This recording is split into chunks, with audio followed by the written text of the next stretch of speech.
والصلاة والسلام على عباده الذين اصطفى أما بعد فأعوذ بالله السميع العليم من الشيطان الرجيم بسم الله الرحمن الرحیم۔ رفقائے محترم، آج کا درس بھی بنیادی نوعیت کا ہے اور اہل روایات نے جو تصورات عام کیے ہیں ان میں اس کو بھی ایک بہت بڑی غلط فہمی کا مقام حاصل ہے۔ جس طرح پچھلا درس ہمارا اللہ اور رسول کی اطاعت کے حوالے سے تھا اور یہ بتانے کی کوشش کی تھی کہ یہ دو اطاعتیں نہیں ہیں اور دو مطاع نہیں ہیں، دو مطاع، رسول الگ اور اللہ الگ، اور رسول سے مراد حدیث اور اللہ سے مراد قرآن۔ تو ہم نے آیات الہی سے دیکھا تھا کہ اللہ اور رسول کی اطاعت سے مراد ایک سنگل اطاعت ہے، اور یہ کس کی اطاعت ہے؟ نظام کی، زندہ نظام جسے ہم خلافت علی منہاج الرسالہ، خلافت علی منہاج الرسالہ، وہ خلافت system of government that is based upon نبوہ، نبی نے جو نظام قائم کیا تھا اسی نظام کا آگے تسلسل قائم رہتا، جب تک قائم رہا ہے احادیث کی ضرورت نہیں پڑی۔ جب وہ نظام ٹوٹ گیا ملوکیت آ گئی، اور ملوکیت کے آنے سے سیکولزم آ گیا، سیکولزم، دین الگ ہو گیا، دنیا الگ ہو گئی، دنیاوی معاملات بادشاہ نے اپنے قبضے میں کر لیے، اور پرسنل افیئرز جو تھے نا، یہ نکاح، یہ طلاق، یہ نماز، یہ روزہ، یہ علماء کو دے دیے۔ اب علماء کے لیے مسئلہ پیدا ہوا کہ اس میں ہم کیسے فیصلے کریں۔ اس کے انہوں نے کہا کہ اس کے لیے ہم رسول اللہ کی احادیث کلیکٹ کرتے ہیں۔ تو پھر تیسری صدی ہجری میں یہ احادیث کے کلیکشن تیار ہوئے، اس سے پہلے یہ نظام ایک زندہ نظام کے طور پر تھا۔ تو آج اس ضمن میں ہمارے مقالہ نگار جناب قاری بشیر احمد صاحب نے دوسرا اہم سوال یہ اٹھایا ہے، جس طرح اطیع اللہ و اطیع الرسول تھا، اسی طرح وہ کہتے ہیں جی کہ قرآن میں سورہ الاحزاب اور آیت نمبر 21، اس میں کہتے ہیں کہ ایک بہت بڑا قرآن نے اصول دیا ہے، سورہ الاحزاب اور آیت نمبر 21، اور وہ اصول یہ ہے بقول ان کے کہ لقد کان لکم فی رسول اللہ اسوۃ حسنہ، کہ رسول اللہ کی جو زندگی ہے وہ ماڈل ہے، اسوہ حسنہ ہے جی، بہترین ماڈل۔ تو وہ کہتے ہیں کہ دیکھو اللہ کے نے رسول اللہ کی زندگی کو مومنین کے لیے، لمن کان یرجو اللہ والیوم الاخر، جو اللہ اور آخرت پر ایمان رکھتا ہے، وہ اس کے لیے نمونہ قرار دیا ہے۔ تو اب جو رسول کی زندگی نمونہ ہے میرے اور آپ کے لیے، تو وہ نمونہ ہمیں کہاں سے ملے گا اگر ہم رسول کی احادیث کو نہ مانیں؟ رسول کے طور طریقے، وہ کیسے کھاتے تھے، پیتے تھے، اٹھتے تھے، بیٹھتے تھے، نماز کیسے پڑھتے تھے، روزہ کیسے رکھتے تھے، تو قرآن نے ان کی زندگی کو ہمارے لیے نمونہ قرار دیا ہے۔ تو نمونہ ہمیں کہاں سے ملے گا، زندگی کا کامل نمونہ؟ وہ کہتے ہیں کہ قرآن میں تو ہے نہیں، تو وہ ملے گا ہمیں احادیث سے۔ لہٰذا جو حدیث کو نہیں مانتا وہ رسول اللہ کے ماڈل یا نمونے ہونے کا منکر ہے۔ یہ انہوں نے صفحہ 14 پر 13 اور 14 پر اس کو خوب اپنی طرف سے وزن دار طریقے سے اور بڑا وزنی بنا کر پیش کیا ہے۔ تو اب ہم اس کا تجزیہ کرتے ہیں کہ یہ جو کچھ وہ کہہ رہے ہیں اس کی حیثیت کیا ہے۔ نمبر 1 سب سے پہلے یہ ہے قرآن فہمی کا قرآنی اصول کہ جو آیت جہاں پر آئی ہے اس کا سیاق و سباق دیکھا جائے، ریفرنس ٹو دا کنٹیکسٹ۔ تو یہ جو سورہ الاحزاب کی آیت نمبر 21 ہے، یہ کہاں آئی ہے؟ آیت 19 کیا ہے اور آگے آیت نمبر 22 کیا ہے؟ درمیان میں یہ آیت نمبر 21 ہے۔ تو اگر آپ دیکھیں گے ما قبل، تو ما قبل منافقوں کا ذکر ہے، ما قبل منافقوں کا ذکر ہے، اور ان کے بارے میں یہ مسلسل چلا آ رہا ہے، یہ بنیان یعنی عنوان، یہ آیت نمبر 12 میں وَإِذْ يَقُولُ الْمُنَافِقُونَ وَالَّذِينَ فِي قُلُوبِهِم مَّرَضٌ مَّا وَعَدَنَا اللَّهُ وَرَسُولُهُ إِلَّا غُرُورًا۔ آیت نمبر 12 سورہ الاحزاب۔ منافقوں کا بیان شروع ہے کہ جب جنگ احزاب ہوئی تو جنگ احزاب میں منافق اور وہ لوگ کہ جن کے دلوں میں مرض تھا، انہوں نے کہا کہ یہ اتنا بڑا لشکر ہمارے اوپر حملہ آور ہو گیا ہے کہ ان کے سامنے تو اب ہم کھڑے نہیں ہو سکتے۔ رسول نے یا مرکز ملت نے جو وعدے کیے تھے وہ سارے کے سارے یعنی ایک فراڈ ہیں، کوئی ان کی حیثیت نہیں ہے، مارے گئے۔ حتیٰ کہ اس کے بعد آیت نمبر 13 میں ہے یا اہل یثرب لا مقام لکم فرجعوا، اے یثرب کے والو، مدینے والو، اس لشکر کا تو مقابلہ نہیں کر سکتے، اتنا بڑا لشکر تو کبھی ہم نے دیکھا ہی نہیں تھا۔ آج ان کے سامنے جھک جاؤ اور رجوع کرو اور ان کے سامنے دب جاؤ ورنہ مارے جاؤ گے۔ اور ایک طرف تو یہ چیز مطلب ہے پھیلا رہے تھے، اور دوسری طرف رسول اللہ سے آ کر کہہ رہے تھے کہ ہمارے گھر بڑے غیر محفوظ ہیں، آپ ہمیں اجازت دے دیں کہ ہم اپنے گھروں میں بیٹھے رہیں اور دشمن کا مقابلہ نہ کریں۔ اور آگے پھر فرمایا ولا یاتون الباس الا قلیلا، جنگ کے لیے تو ان کے پاس کوئی دم خم رہا ہی نہیں کہ دشمن کا مقابلہ کریں، خواہ ان کو کچھ ہی وہ کر دے۔ اور یحسبون الاحزاب لم یذهبوا، اور جب دشمن کو شکست ہو گئی اور وہ مدینے کو فتح نہ کر سکا، بھاگ گیا، تو فرمایا کہ یہ منافق اس وقت بھی کہتے کہ وہ بھاگا نہیں ہے، وہ کہیں حکمت عملی کے تحت چھپ گئے دائیں بائیں اور ان قریب وہ حملہ کرنے والے ہیں، اور اب تو ان سے ہماری جان چھوٹ ہی نہیں سکتی۔ ان منافقوں کے حوالے سے قرآن کہتا ہے لَقَدْ كَانَ لَكُمْ فِي رَسُولِ اللَّهِ أُسْوَةٌ حَسَنَةٌ، کہ اے منافقو دیکھو تم تو یہ بزدلی کا مظاہرہ کر رہے تھے، تمہیں سوچنا چاہیے تھا کہ جس رسول پر تمہارا ایمان ہے اس کا نمونہ تمہارے لیے کیا ہے۔ کیا رسول پسپا ہوئے؟ کیا رسول نے بھی پسپائی قبول کی؟ کیا یعنی اصل تو مخالفت ان کے اللہ کے رسول کے ساتھ تھی، یعنی اہل مکہ کی جو لڑائی تھی وہ مدینے والوں کے ساتھ تو اصل نہیں تھی، اصل تو دشمنی اور اناد انہیں نبی پاک صلی اللہ علیہ وسلم کے ساتھ تھا کہ اگر نبی پاک صلی اللہ علیہ وسلم جھک جائیں تو ساری جماعت جھک جائے گی، ہیڈ تو وہ ہیں، انجن کی حیثیت ان کو حاصل ہے۔ تو فرمایا کہ اے منافقو سوچنے کی یہ بات تھی کہ دبنے کا مقام تو رسول کے لیے تھا کہ دیکھو پوری یعنی عرب میرے خلاف کھڑا ہو گیا ہے اور میں مر جاؤں گا، میرے خلاف یہ ہو جائے گا۔ اللہ پاک فرماتے ہیں کہ ہمارا رسول تو تن واحد فرد واحد ہو کر ڈٹا ہوا ہے، اور تم اپنی جتھے جماعت اور مدینے میں ہوتے ہوئے تم بزدلی کا مظاہرہ کر رہے ہو۔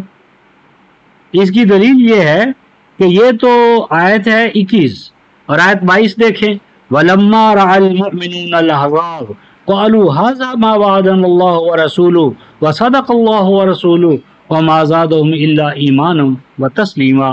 فرمایا منافقوں نے تو یہ کیا، اور جو مومن تھے، مومنوں نے جب ان احزاب کو لشکروں کو آتے دیکھا تو انہوں نے کہا کون سی بات ہے، ہمیں تو پہلے دن بتا دیا گیا تھا کہ ایمان لانے کا معنی یہ ہے کہ بھیڑوں کے چھتے میں ہاتھ دینا ہے، ہمیں تو پہلے ہی بتا دیا گیا تھا کہ ایمان لانے کا معنی یہ ہے کہ جتنی بھی طاغوتی طاقتیں ہیں، مشرک طاقتیں ہیں، کافر دو تمام تمہارے چڑھائی کریں گی، اپنا انتظام پہلے کرو۔ تو اگر ہم نے سوچ سمجھ کر ایمان کا راستہ قبول کیا ہے اور یہ لڑائی میں ہمارے اوپر چڑھ آئے ہیں تو کوئی بات نہیں، یہ تو پہلے سے طے تھا، کوئی نئی بات انہونی بات تو ہوئی نہیں ہے۔ یہ تو اسلام اور ایمان کا خاصہ ہے کہ جب آپ اسلام اور ایمان کی قندیل روشن کریں گے تو ظلمت اور تاریکی کی قوتیں نمایاں ہوں گی اور وہ آپ سے عداوت و عناد کر کے رہیں گی۔ یا جس طرح مادی دنیا میں اگر آپ دیکھتے ہیں کہ چاروں طرف جعلی مال بیچنے والے ہیں، نمبر 2 اگر آپ وہاں حقیقی مال لے کر آئیں گے تو آپ کو پتہ نہیں کہ آپ کا یہاں کیا حشر ہوگا۔ نہیں، پیسے ہونا نہ ہونا تو بعد کا مسئلہ ہے، آپ کا ناطقہ تو وہ مطلب ہے رہنا تو مشکل کریں گے یا نہیں، سوشل بائیکاٹ کرنا، آپ کے خلاف بدنامی کرنا، آپ کے کریکٹر کو زیر بحث لانا، آپ میں کیڑے نکالنا، یعنی آپ ان کے مال کو تباہ و برباد کرنے کا فیصلہ کر لیں اور وہ خاموش ہیں، طریقے سے کیسے ہو سکتا ہے؟ تو انہوں نے کہا ھذا ما وعدنا اللہ ورسولہ، یہ تو مرکز میں پہلے ہی بتا دیا تھا بھائی جب تم ایمان کے راستے پر چلو گے تو مشرک اور طاغوتی طاقتیں تمہیں زندہ نہیں رہنے دیں گی۔ وصدق اللہ ورسولہ، اللہ کے رسول نے اور اللہ نے یعنی مرکز نے جو کچھ کہا تھا وہ سچ ہو گیا۔ وما زادہم الا ایمانا وتسلیما، انہوں نے کہا مرنا ہے تو اب اسی راستے میں مرنا ہے، جھکنا ہے تو اب اسی نظام کے لیے جھکنا ہے۔ کون ہے جس نے ہمیشہ کے لیے زندگی کا پٹا لکھوایا ہوا ہے؟ یعنی زندہ رہنا نصب العین نہیں ہے، زندگی ہو اللہ کی اطاعت میں۔ اگر آپ کی میری زندگی لمبی ہو جائے اور لمبی زندگی ساری گناہوں میں گزرے تو کتنا فائدہ ہو گیا جاؤ بھائی؟ زندگی تو لمبی ہو گئی لیکن ہوئی گناہوں میں۔ وہ مختصر زندگی جو اللہ کے بتائے ہوئے نظام میں گزرے وہ سعادت کا باعث بنے گی، اور وہ لمبی زندگی جو اللہ کے نافرمانیوں میں گزرے وہ تو نرا عذاب ہے۔ تو بتانا یہ تھا کہ یہ جو آیت ہے اس میں جو اسوہ ہے دراصل وہ جنگی حالات میں رسول کی ثابت قدمی ہے، جنگی حالات میں رسول کی ثابت قدمی جو منافقوں کو بتائی جا رہی ہے، یعنی اس آیت کا مخاطب اول منافق ہے اور رسول کی ثابت قدمی ان کو بطور نمونہ بتائی جا رہی ہے۔ اور آیت نمبر 22 میں مومنوں کا الگ ذکر ہے، وَلَمَّا رَأَى الْمُؤْمِنُونَ الْعَذَابَ، مومنوں کا الگ ذکر آ رہا ہے۔ تو اس کا مطلب لقم سے مراد یہاں پر قریب ترین کون ہے؟ منافقین۔ اور موضوع کیا ہوا؟ رسول کی ثابت قدمی۔ لیکن وہ کہتے ہیں صاحب ہم نہیں مانتے آپ کی بات، ہم نہیں مانتے، ہم تو یہی مانتے ہیں کہ رسول کی کل زندگی، ان کا اٹھنا بیٹھنا کھانا پینا جوتا پہننا کپڑے پہننا ہے جی خوشبو لگانا، جو جو مولوی صاحبان نے رسول کی سنتیں بتائی ہیں، کہتے ہیں ہم تو سمجھتے یہی مراد ہے۔ اور یہ چونکہ قرآن میں نہیں ہے، قرآن میں کہاں لکھا خوشبو لگاؤ، ہاں جی سرما لگاؤ، ہاں جی بالوں پہ مہندی لگاؤ، جو کچھ سنتیں قرآن میں تو ہے نہیں۔ تو کہتے ہیں جب قرآن میں نہیں اور یہ چیزیں ہمیں لینی ہے تو یہ ہمیں ملے گی بخاری سے، مسلم سے، ابو داؤد سے، احادیث کی جو کتابیں ہیں۔ بس ثابت ہو گیا قرآن سے کہ یہ قرآن سے باہر جانے کے ہم محتاج ہیں۔ بحث کو مکمل کرنے کے لیے میں ایک اور آیت پیش کر دوں جو قاری صاحب نے تو پیش نہیں کی، لیکن بہرحال وہ اہل روایات وہ بھی پیش کرتے ہیں۔ تو آیت 59 میں سورہ الحشر ایک اور آیت ہے، اور وہ بھی چونکہ اسی ضمن میں پیش کرتے ہیں تو میں چاہتا ہوں وہ بھی آپ کے سامنے رکھ دوں تاکہ اس بحث کو کوئی 59 یہ 7 آیت ہے، 59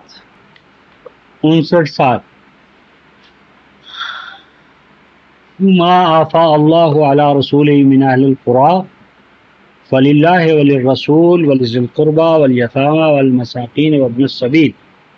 وابن السبیل کے بعد یہ الفاظ ہے کہ لا یکون دولۃ بین الاغنیاء منکم، یہ دولت کی تقسیم کا اصول بتایا ہے کہ سرکولیشن آف ویلتھ کس اساس پر ہونا چاہیے؟ سرکولیشن آف بلڈ کی طرح۔ ایسا نہ ہو کہ جو دولت کی گردش ہے وہ اغنیاء میں گھومتی رہے، مالدار اور مالدار ہو جائے، امیر امیر تر ہو جائے، غریب غریب تر ہو جائے۔ یہ اسلام کا نظام معیشت نہیں ہے۔ کہ لا یکون دولۃ بین الاغنیاء منکم، یعنی دولت کی گردش اس طرح ہو کہ آخری فجوس کو بھی وہ دولت پہنچے، ایسا نہ ہو کہ امیر امیر تر ہوتا چلا جائے۔ اس کے بعد ہے وما آتاکم الرسول فخذوہ وما نہاکم عنہ فانتہوا، یہ آیت کا یہ حصہ۔ یہ مودودی صاحب اور اہل حدیث جو بندی بریلوی صاحب کہتے ہیں دیکھو قرآن یہ کہتا ہے وما آتاکم الرسول، جو کچھ رسول تمہیں دیں وہ لیا کرو، اور جس کے لینے سے رسول روک دیں رک جایا کرو۔ کہتے ہیں ما آتاکم، جو کچھ رسول تمہیں دیں، مراد احادیث۔ تو بخاری مسلم احادیث رسول نے دی ہیں، تو جو رسول نے دیا وہ لے لو، اور جس سے رسول روکے رک جاؤ۔ اس کا لئے رسول کو بھی حلت و حرمت کا اختیار ہے۔ یہاں پھر وہی بات ہے کہ یہاں مال فے کی بات ہو رہی ہے۔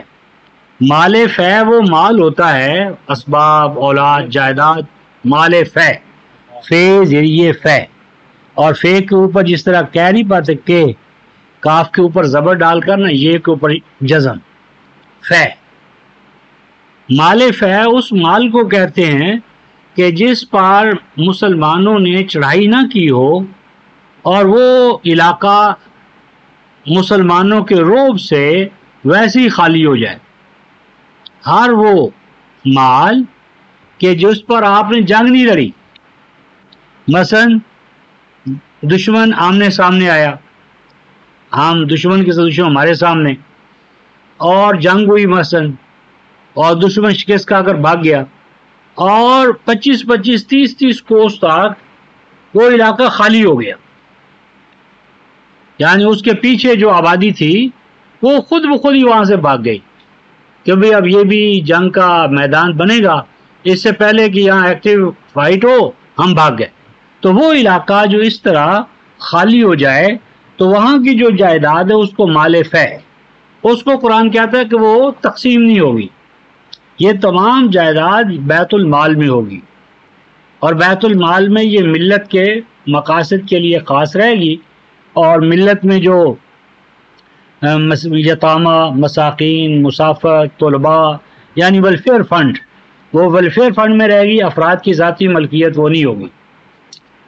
اس کے بعد قرآن کہتا ہے کہ اس مال میں سے جس یتیم کو، مسکین کو، مسافر کو جتنا مرکز یا رسول دے وہ خوش نیلی سے لے لے، اور جہاں سے وہ روک دے کہ بھئی نہیں یہ مرکز کی تعویل میں رہے گا تو اس میں پھڈا نہ ڈالے. یعنی یہاں پر آیت کا ما قبل مال فے کے احکام پر مشتمل ہے. یہاں مال، جائیداد، زمین، فروٹ، پھل اس کے لینے یا اس سے روک دینے کا حکم بیان ہو رہا ہے. احادیث تو زیر بحث ہی نہیں، یعنی احادیث کا لینا یا دینا اس مقام پر زیر بحث نہیں. اس مقام پر یہ بحث ہے کہ مرکز جو ہے، جو علاقہ اس سے مثلا مادی منفعت اٹھانے کے لیے تمہیں ایک پرمٹ دے دیتا ہے کہ بھائی اتنا علاقہ ہے، اس کی کلٹیویشن تم کرو، اور کلٹیویشن میں اتنا حصہ تم لے لینا اور باقی جو ہے وہ مرکز کو دے دینا. تمہیں کہے اتنا لے لو، ان کو کہو اتنا لے لو. یہ جو مینجمنٹ ہے یہاں یہ مراد ہے، احادیث تو زیر بحث ہی نہیں ہے. ما آتاکم الرسول، جو مرکز تمہیں دے، اجازت دے، فائدہ اٹھانے کا حق دے وہ لے لو، اور جس سے مرکز روک دے رک جاؤ. یہاں احادیث کا لینا یا دینا وہ تو زیر بحث ہی نہیں ہے.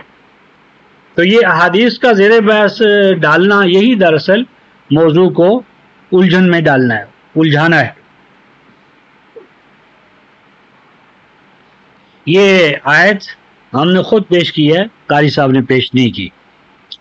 اب آئیں ان کی پیش کردہ آیت کی طرف. وہ کہتے ہیں کہ قرآن میں چونکہ رسول کے اسوے کا ذکر ہے کہ رسول کی زندگی ماڈل ہے، نمونہ ہے، اور وہ زندگی جو ہے وہ قرآن میں ہے نہیں. وہ نمونہ کہاں سے لیں گے؟ بخاری اور مسلم سے، بیرون قرآن سے.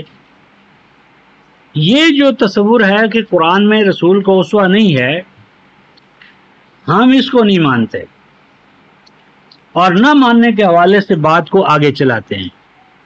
مثلا سورہ ممتحنہ 60 سورہ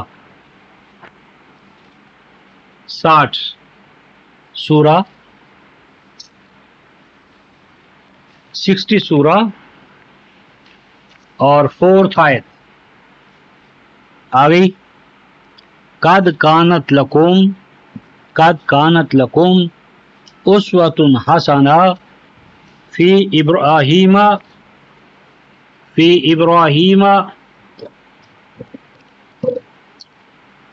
والذین معہ اذ قالوا لقومہم. 64. اللہ رب العزت فرماتے ہیں کہ اے جماعت مومنین، تمہارے لیے اسوہ حسنہ ہے. وہی الفاظ ہیں، 33 21 کے ساتھ ملا لیں. وہاں تھا تمہارے لیے، یعنی تمہارے، ہم نے تو کہا تھا منافقوں کا ذکر ہے، یہ کہتے نہیں سب مومنوں کا ذکر ہے. چلو ہم بھی کہتے چلو مان لیا ہم نے. اب یہاں پر اللہ پاک مومنوں کو خطاب فرما رہے ہیں, مومنوں کو. قد کانت لکم, لکم, اور یہ میں نے جو کہا مومنوں کا ذکر ہے تو یہ سورت شروع ہی یا ایھا الذین آمنوا سے ہوتی ہے. یہ سورہ جو ہے 60 سورہ, اس کی پہلی آیت دیکھ یا ایھا الذین آمنوا, یہ سورت ہی یا ایھا الذین آمنوا سے شروع ہو رہی ہے. یا ایھا الذین آمنوا کو کہا جا رہا ہے قد کانت لکم اسوۃ حسنہ, بلا شبہ تمہارے لیے ہے بہترین نمونہ. کس میں؟ ابراہیم میں. والذین معہم, اور ان میں جو ابراہیم کے ساتھی تھے. اب سوچیں, اللہ رب العزت نے ابراہیم اور ابراہیم کے جو ساتھی تھے ان میں میرے اور آپ کے لیے, ایمان والوں کے لیے بہترین نمونہ رکھا ہے. اب بتائیں کہ کیا ابراہیمی نمونہ لینے کے لیے آپ صوف ابراہیم تلاش کریں گے؟ یعنی سیدنا ابو بکر صدیق, عمر فاروق, خلفائے راشدین, مہاجر, انصار, ان کو کہا جائے تمہارے لیے بہترین نمونہ ہے کس میں؟ ابراہیم میں. اور کن میں؟ جو ابراہیم کے ساتھی تھے. اب ابراہیم کیسے پہنتے تھے, کیسے اٹھتے تھے, بیٹھتے تھے, کھاتے تھے, پیتے تھے, مسواک کیسے کرتے تھے, کنگھی کیسے کرتے تھے, اور ان کے ساتھی. تو اب وہ معلوم کرنے کے لیے آپ نینوا کی وادی میں جائیں گے, بغداد اور کے مقام پر جائیں گے, ان کی زبان سیکھیں گے, ان کے علاقوں کا خندات کا جائزہ لیں گے, اور ان کے نام پر جو صوف ابراہیم ہیں وہ تلاش کرو گے؟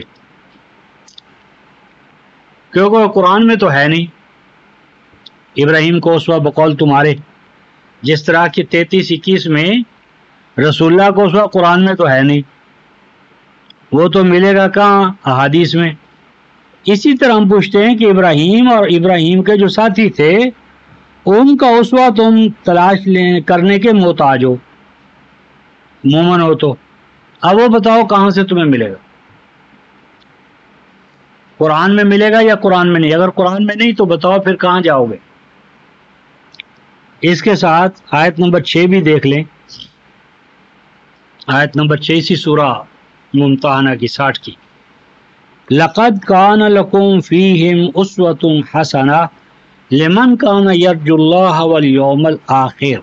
یہ بالکل وہی الفاظ ہیں جو 33-21 میں اگر آپ ملائیں گے. یہ وہاں تھا رسول میں تمہارے نمونہ ہے, یہاں ہے تمہارے لیے ان میں نمونہ ہے, ابراہیم اور ان کے ساتھیوں میں. بہترین نمونہ ہے اس کے جو اللہ پر اور آخرت کے دن کا امیدوار ہے. جو اللہ اور آخرت کے دن کا امیدوار ہے اسے چاہیے کہ وہ ان کے اسوے کو اپنائے. اب ہمارا سوال یہ ہے کہ کیا ان کے نمونے کے لیے آپ جائیں گے باہر؟ کیا میں اہل حدیث حضرات سے ہم پوچھتے ہیں کہ کیا تم صوف ابراہیم تلاش کر لائے ہو؟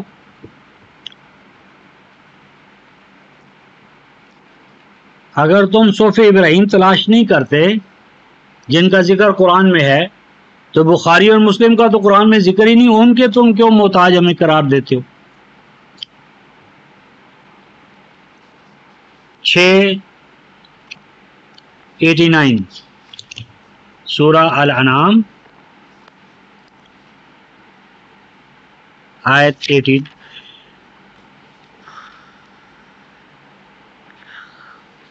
89.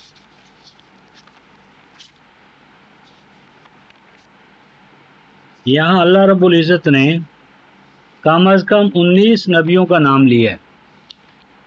پورے قرآن میں ایک ہی مقام ہے کہ جہاں اتنے نبیوں کا ایک ہی صفحے میں ذکر کر دیا ہے. یہ سب سے پہلے آیت نمبر 73 میں ابراہیم کا ذکر ہے. ذکر تو پہلے سے شروع ہو چکا ہے. ابراہیم کا ذکر آیت 73, اسحاق, یعقوب, نوح, داؤد, سلیمان, یوسف, موسیٰ, ہارون. یہ آیت کون سی ہے؟ 84. کتنے نبیوں کا ذکر؟ ابراہیم کا, پھر نوح کا, پھر اسحاق, یعقوب, داؤد, سلیمان, ایوب, یوسف, موسیٰ, ہارون. آیت 85 زکریا یحییٰ عیسیٰ الیاس،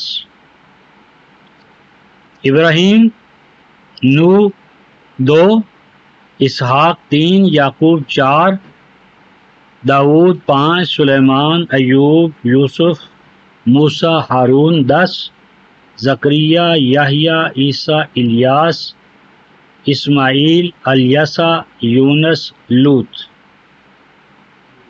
کتنے 18 بنے یا 19؟ یہ تقریباً قرآن کے جتنے بھی بنیادی انبیاء ہیں۔ اور آگے فرمایا وَمِنْ آبائِهِمْ وَذُرِّيَّاتِهِمْ وَإِخْوَانِهِمْ، ان کے باپ، ان کے اولاد، ان کے بھائی بند، یہ سارے ان کا بھی ذکر کر دیا۔ اچھا، اب جو آیت 90 ہے، 89 اور 90، اس کو ذرا پڑھیں۔ اولئک الذین ھدی اللہ فبہداہ مقتدہ، یہ جن کا نور سے ذکر شروع ہوا مسیح علیہ السلام تک، اولئک الذین ھدی اللہ، یہ تمام لوگ تھے کون؟ ہدایت یافتہ، یہ ہدایت یافتہ تھے انبیاء۔ فبہداہ مقتدہ، پس تو ان کی ہدایت کے پیچھے پیچھے چل۔ نبی پاک صلی اللہ علیہ وسلم کو ان تمام نبیوں کی ہدایت پر چلنے کا حکم دیا گیا ہے۔ اے نبی، تو ان نبیوں کی، نوح سے لے کر مسیح علیہ السلام تک جتنے بھی نبی آئے ہیں، ان کی ہدایت پر تو نے چلنا ہے۔ مقتدی نبی، نبی کا کام ہے اقتداء کرے۔ کس کی اقتداء کرے؟ ان تمام ہدایتوں کی جو نوح علیہ السلام سے مسیح علیہ السلام تک اللہ نے دی۔ تو اب وہ نبی تو موجود نہیں جب قرآن نازل ہوا ہے، نبی تو موجود نہیں ہے، تو کیا اب ان کی اقتداء کرنے کے نبی نوح کے صحیفے تلاش کرے گا؟ ابراہیم کے صحیفے تلاش کرے گا؟ اسحاق، زکریا، یحییٰ، عیسیٰ، الیاس، موسیٰ، ہارون، تورات لے گا، انجیل لے گا، زبور لے گا، اور وہ صحیفے لے گا جو جن کا اتا پتہ اور نام و نشان نہیں دنیا میں؟ رسول کیسے کرے گا ان کی اقتداء؟ تو جب بھائی کیسے کرے گا؟ نہیں،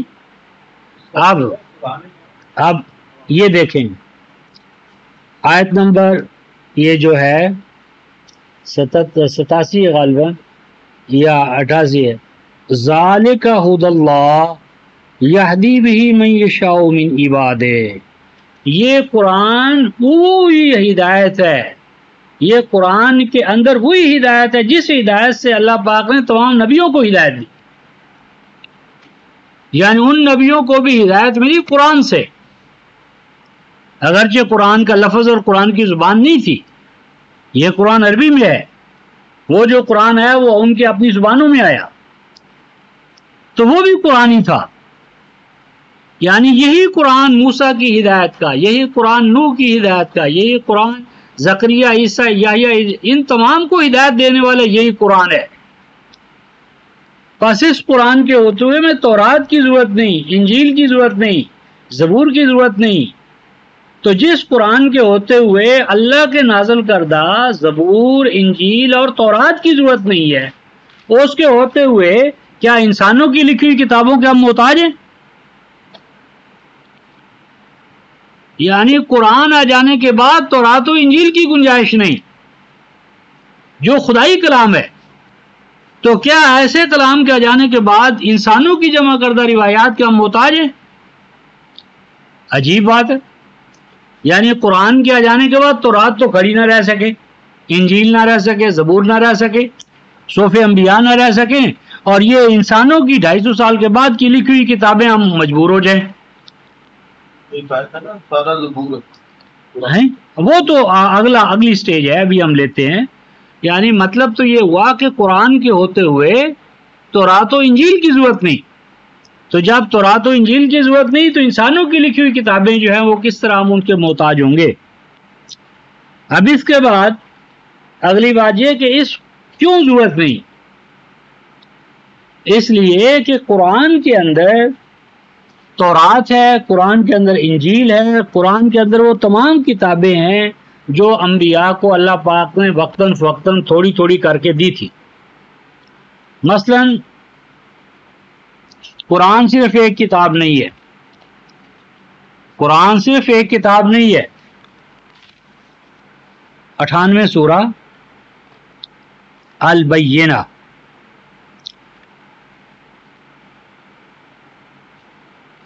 سورہ البینہ 98 سورہ اور کہ آیت نمبر 4 اور 5،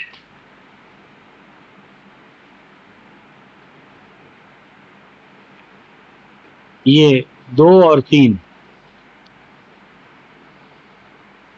رسول من اللہ، رسول من اللہ یتلو صحفا مطہرہ فیہا کتب قیمہ، 2 اور 3، اللہ کے رسول تلاوت کرتے ہیں ایسے صحیفوں کی، صحف صحیفے کی جمع ہے، اور مطہرہ جو ہر طرح کے عیب، کمزوری، اعتراض سے پاک ہے۔ یعنی رسول جن صحیفوں کی تلاوت کرتے وہ ایک صحیفہ نہیں ہے قرآن، صحف جمع ہے، ایک کتاب میں ہزارہ کتابیں ہیں، فیہا ان صحیفوں میں کتب، کتب کتاب کی جمع ہے، اس قرآن میں کتابیں ہیں کیسی؟ قیمہ، باقی رہنے والی، ان صحیفوں میں کتابیں ہیں قائم رہنے والی، تابت قائم رہنے، جو منسوخ نہیں ہو سکتی، اٹل اپنے مقام کو چھوڑنے والی نہیں ہے۔ یعنی قرآن صرف ایک کتاب نہیں ہے، فیہا کتب قیمہ۔ اور 87 سورہ دیکھیں، سورہ الاعلی 87 سورہ اور آیت نمبر 19 آخری، اِنَّ هَذَا لَفِي الصُّحُفِ الْأُولَى صُحُفِ ابراہیم و موسیٰ، یہی قرآن پہلے صحیفوں میں تھا، یہی قرآن، اِنَّ هَذَا یہی قرآن، اشارہ ہے، یہی قرآن کہاں تھا؟ لَفِي الصُّحُفِ الْأُولَى، صحف ابراہیم اور موسیٰ، یعنی جو صحیفے اللہ پاک نے پہلے نازل فرمائے ان میں بھی یہی قرآن تھا۔ آیت نمبر 19، 18 اور 19، اِنَّ هَذَا لَفِي الصُّحُفِ الْأُولَى صُحُفِ ابراہیم و موسیٰ، یہی قرآن پہلے صحیفوں میں تھا، بالخصوص وہ صحیفے جو ابراہیم کو ملے، وہ صحیفے جو سیدنا موسیٰ علیہ السلام کو ملے، صحف ابراہیم اور موسیٰ میں یہ قرآن تھا۔ بس جب آپ قرآن پر چلیں گے تو آپ کو صحف ابراہیم کی ضرورت نہیں، قرآن پر چلیں گے تو آپ کو صحف موسیٰ کی ضرورت نہیں۔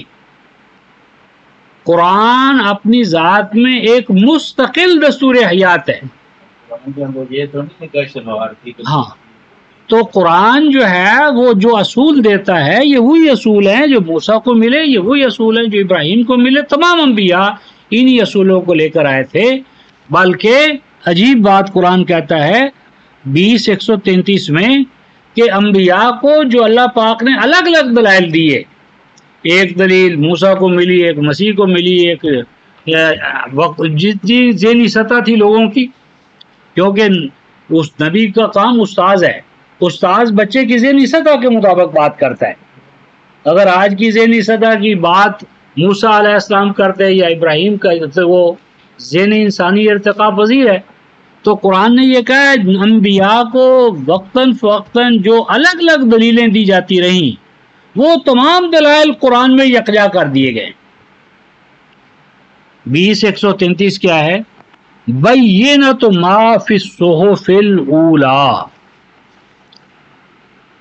یہ وہ بات ہے جو میں کہتا ہوں کہ اگر آپ قرآن پڑھ لیں تو قرآن کے بعد آپ کے لیے تورات، انجیل، صحف ابراہیم سب آسان،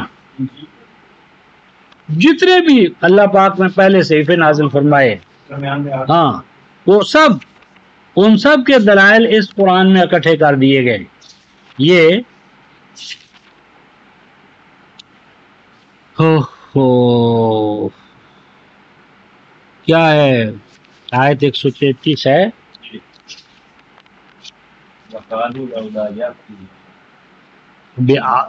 بیایت میں رکھو واولم تاتہم بینۃ ما فی الصحف الاولی، صحف اولی میں جو دلائل تھے وہ تو قرآن میں آ گئے، تم معجزات اور کرامتیں دیکھنا چاہتے ہو تو اس کا قرآن دعوے دار نہیں ہے۔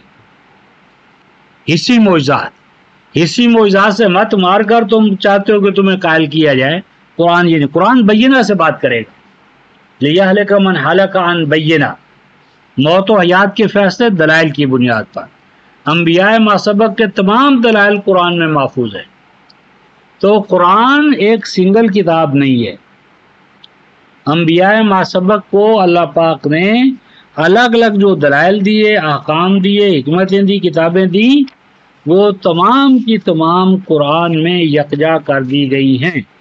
بس قرآن کے ہوتے ہوئے ہمیں ان صحیفوں کی ضرورت نہیں۔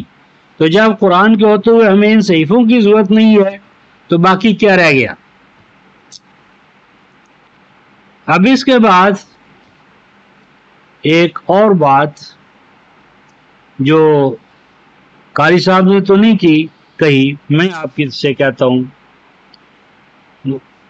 وہ یہ ہے کہ کہتے جی کہ سورہ آل عمران آیت نمبر 32 پیچھے ذکر ہے، آیت نمبر میں پھر 31 ہوگی، قُلْ إِن كُنتُمْ تُحِبُّونَ اللَّهَ فَاتَّبِعُونِي يُحْبِبْكُمُ اللَّهُ وَيَغْفِرْ لَكُمْ ذُنُوبَكُمْ وَاللَّهُ غَفُورٌ رحیم۔ 31 کہتے ہیں دیکھو یہاں قرآن نے یہ کہا ہے کہ اے لوگو، اگر تمہیں اللہ سے محبت ہے تو میرے رسول کی اتباع کرو، فَاتَّبِعُونِی، میرے رسول کی اتباع کرو، تو پھر کیا ہوگا؟ یحببکم اللہ، تم اللہ کے محبوب بن جاؤ گے، تمہارے گناہ دھل جائیں گے، اور اللہ تو ہے بخشنے والا، رحم کرنے والا۔ کہتے ہیں دیکھو رسول کی تو وہ ذات ہے کہ اس کی اگر ہم اتباع کریں تو کیا ہو جائیں گے؟ اللہ کے محبوب۔ آپ کہتے ہیں بتاؤ رسول کی اتباع کیسے کریں؟ قرآن میں تو اللہ کی اتباع ہے، رسول کی اتباع کہاں آ گئی؟ یہ وہی لڑائی ہے کہ اطاعتیں دو ہیں، اللہ کی اطاعت الگ، رسول کی اطاعت الگ۔ اسی طرح یہ بھی غلط تصور ہے کہ اتباع دو ہیں، اصل اتباع اللہ کی ہے، اللہ کی اتباع اس کے کلام کے ذریعے ہوگی، اور کلام کی اتباع رسول وقت کے ذریعے سے ہوگی۔ یعنی اگر ہم رسول پر ایمان لائے ہیں تو رسول کے ساتھ چلنا پڑے گا، رسول کی جماعت میں شامل ہونا پڑے گا، رسول کی اطاعت کرنا پڑے گی۔ یہ نہیں ہے کہ رسول کی اطاعت الگ ہے اور اللہ کی اطاعت الگ ہے قرآن اور حدیث میں۔ یہ رسول کی شخصی اتباع نہیں، بلکہ اس کلام کی اتباع ہے رسول کی معیت میں۔ میں اب اس کی آپ کے سامنے ایک مثال رکھتا ہوں۔ 40 سورہ مومن،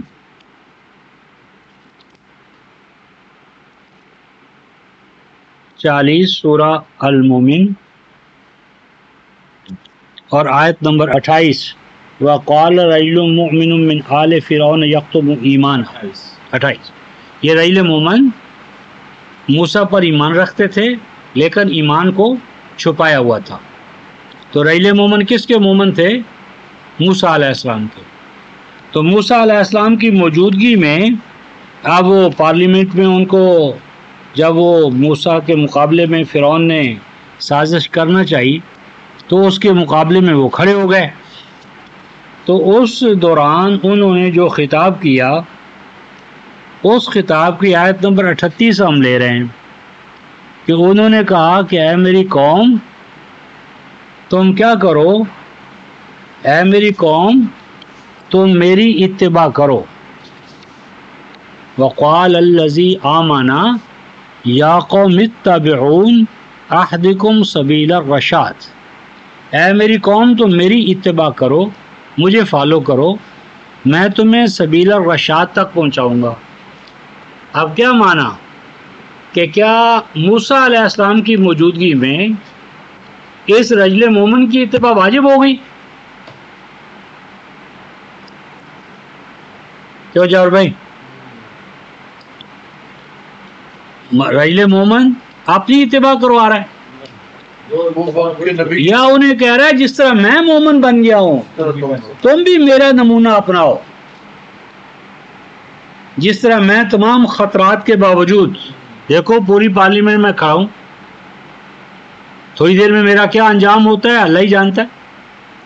تو اگر میں رجل واحد ہو کر اپنے موقع پر ڈٹ گیا ہوں تمہیں کیا ہو گیا؟ یعنی یہ نہیں تھا کہ وہ اپنی ذات میں واجب الاتباع ہو گئے. یعنی اے میری قوم نتبعون میری اتباع کرو، میرے نمونے کو. کیا نمونہ؟ ایمان لانے کا. ہاں خطرات کے باوجود رسالت ان کی ہے، یہ اپنے عمل سے اس ایمان بالرسول کی دعوت دے رہا ہے. اور اہدکم سبیل الرشاد، کیا اس کے پاس کوئی اور راستہ ہے؟ بھلائی کا راستہ، نیکی کا راستہ، سبیل الرشاد، یا وہی ہے جو موسیٰ علیہ السلام پر ہوئی ہے؟ اس پر کوئی اور وہی ہوتی ہے؟ اور اس کو قرآن نے اس سے پہلے سورہ مریم میں کھول دیا ہے، اس حقیقت کو. 19:43 اس بات کو کھول دیا قرآن نے خود ہی، اور کھولا بھی ابراہیم کی زبان سے. کس طرح کھولا؟ سورہ مریم 19ویں سورہ اور آیت نمبر غالباً 43 ہے. یا آبت، اے میرے ابا جان. کیا ابا جان کو کہہ رہے ہیں؟ یعنی کافر ہے، مشرک ہے، اور کیا کہہ رہے ہیں؟ ابا جان. یا آبت یعنی کفر اور ایمان سے باپ اور بیٹے کا رشتہ تو ختم نہیں ہوتا. کافر باپ بھی باپ ہی ہے، مومن بیٹا بھی باپ تو اسی کا وہ ہے، اور اس کو ابا جان. یہ یا آبت جو ہے نا، یا آبت، یا ابھی نہیں کہا، یا آبت. یہ آبت عربی زبان میں سے جس طرح ہم کہتے ہیں ابو، ابا جان، پیار سے. تو پیار اور محبت کا رشتہ ختم نہیں ہوا باپ بیٹے کا، باوجود اس کے کہ وہ امام الموحدین ہے اور یہ امام المشرکین ہے. باپ نے ختم کیا، بیٹے نے نہیں ختم کیا. باپ نے کہا نکل جا میرے گھر سے، اس نے کہا میں تو نہیں نکلنا چاہتا، اگر آپ نکالنا چاہتے تو آپ ذمہ دار ہیں، میں تو ذمہ دار نہیں ہوں. تو اے میرے ابا جان، اب وہ بات کی، اے میرے ابا جان، کیا انی قد جاءنی من العلم ما لم یاتک فاتبعنی اہدک صراطا سویا. اے میرے ابا جان، کل کی بات اور تھی، آج بات اور ہے. کل میرے پاس وہی نہیں آئی تھی، کل میرے پاس اللہ کی طرف سے علم نہیں آیا تھا. میں اور تم دونوں برابر تھے، تم بھی عقل سے کام لیتے، میں بھی عقل سے کام لیتا تھا. یعنی نبوت سے پہلے نبی اور غیر نبی دونوں ایک مقام پر وہی مانا کہ دونوں کے پاس وہی آسمانی نہیں ہوتی. قرآن کہتا ہے میرے پاس اب آیا ہے علم. اے میرے ابا جان، کا انی قد جاءنی من العلم، اب میرے پاس علم آیا ہے آسمان سے، اللہ کی طرف سے. یہ وہ علم ہے ما لم یاتک، جو آپ کے پاس نہیں آیا. مجھے علم الہی حاصل ہو گیا، آپ کو علم الہی نہیں حاصل ہو گیا. تو ہوا کیا؟ فتبعنی، اس علم کی وجہ سے جو مجھے ملا ہے اب آپ میرے پیچھے چلیں. پیچھے چلنے کا سبب کیا ہے؟ علم الہی، علم قرآن، علم وحی. اہدک صراطا سویا، میں آپ کو موسٹ بیلنس وے پر چلاؤں گا. موسٹ بیلنس وے جو وہی ہوا اس کی طرف آپ کی رہنمائی کروں گا. یعنی اپنی ذات کی طرف نہیں رہنمائی کرتا نبی، اپنی ذات کی اتباع نہیں کرواتا، کرواتا ہے وحی آسمانی کی اتباع. یعنی اتباع اصلاً کس کی ہے؟ وحی کی. اور کہ اصل اتباع وحی کی ہے، نبی کے لیے بھی امت کے لیے بھی. سورہ الاعراف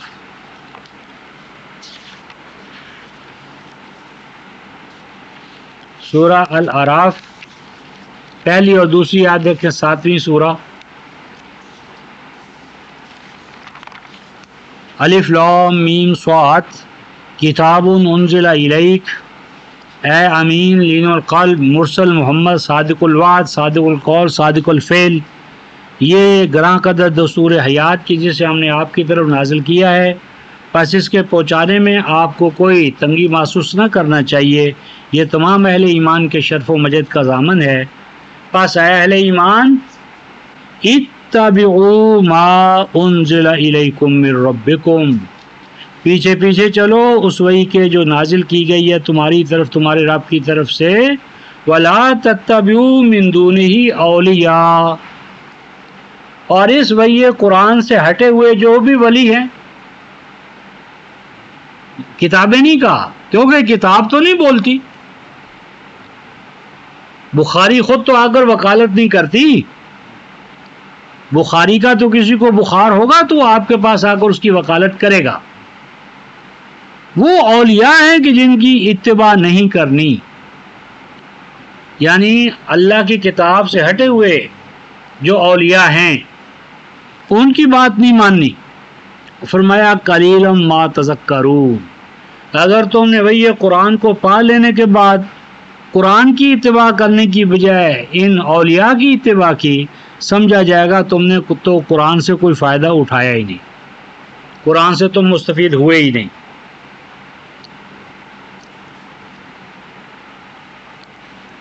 اب یہ قرآن کا حکم، اب رسول کا نمونہ.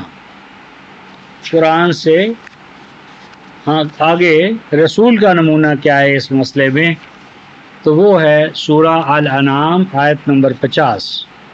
یہ الفاظ ہیں کہ اے رسول ڈنکے کی چوٹ کہہ دے کل، یہ حکم اللہ نے دیا ہے، رسول اس کی تعمیل فرما رہے ہیں. کہہ دو لا اقول لکم، میں تم سے نہیں کہتا. کیا نہیں کہتا؟ عندی خزائن اللہ، کہ اللہ کے خزانے میرے پاس ہیں.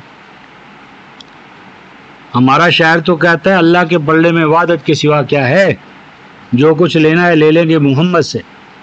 اور اللہ کا رسول کہتا ہے کہ اے لوگوں میں تمہیں نہیں کہتا کہ اللہ کے خزانے میرے پاس ہیں. اللہ نے اپنے خزانوں کا مجھے داروغہ بنا دیا ہے، اب جو کچھ لینا ہے تو انہیں مجھ سے لینا ہے، کیونکہ اللہ خزانے تو میرے پاس آ گئے. میں تم سے نہیں کہتا.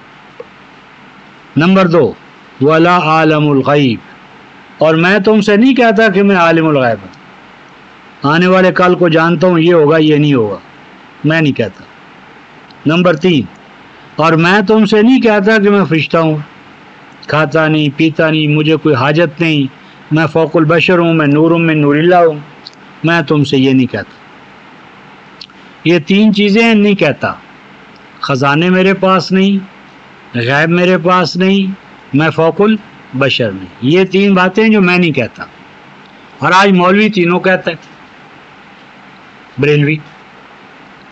بریلوی کہتا ہے کہ اللہ کے خزانے رسول کے پاس، غیب دان ہیں وہ، اور وہ نور من نور اللہ ہے.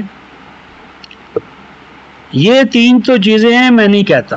اور اب میں کہتا کیا ہوں؟ ان اتبع الا ما یوحى الی، میں تو صرف وہی قرآن کے پیچھے پیچھے چلتا ہوں، نہیں چلتا میں مگر، نہیں اتباع کرتا مگر میں اس چیز کی اتباع کرتا ہوں جو اللہ میری طرف وہی فرماتے ہیں. 6:50. اور جو وہی ہے 6:19 میں کہہ دے اوحی الی ھذا القرآن. 6:19 جو چیز بطور وہی مجھے عطا ہوئی ہے وہ تو یہ قرآن ہے. تو میں تو وہی قرآن کے پیچھے چلتا ہوں. اور قل هل يستوي الاعمى والبصير افلا تتفکرون، کیا بھلا اندھا اور آنکھوں والا برابر ہو سکتے ہیں؟ اے لوگوں تم عقل سے کیوں کام نہیں لیتے؟ تم عقل و فکر سے کام لیا کرو. رسول کہہ رہے ہیں قرآن میں، قرآن کی زبان میں اور ہم کہتے ہیں ہم نے عقل سے کام ہی نہیں، فکر سے کام ہی نہیں، افلا تتفکرون، اے لوگوں تم عقل سے کیوں کام نہیں، فکر سے کیوں کام نہیں لیتے، غور و فکر کیوں نہیں کرتے، کیوں تم نے آنکھوں پر پٹیاں باندھ لی ہیں؟ یہ رسول کہہ رہے ہیں، اس پکی رسول کی حدیث کے بعد بھی حدیث کی ضرورت ہے۔ رسول کہیں کہ تم کیوں عقل سے کام نہیں، ایسا کیا ہم نے تو عقل سے کام ہی لینا، تو کلمہ کس کا پڑھا ہے؟ تو اس طرف کا محترم یہ نشست ہماری تمہید کے اوپر آ کر ختم ہوتی ہے، اور کل سے ہم ان کے اعتراضات کو ایک ایک کر کے 10 اعتراضات ہیں قرآن پر جو انہوں نے کیے ہیں، تو ان کو ہم ایک ایک کر کے لیں گے، تو کوشش کریں گے کہ 2 نشستوں میں 5 سوالات ختم ہو جائیں، تو پھر آگے چلیں گے۔ آخر دعوانا ان الحمد للہ رب العالمین۔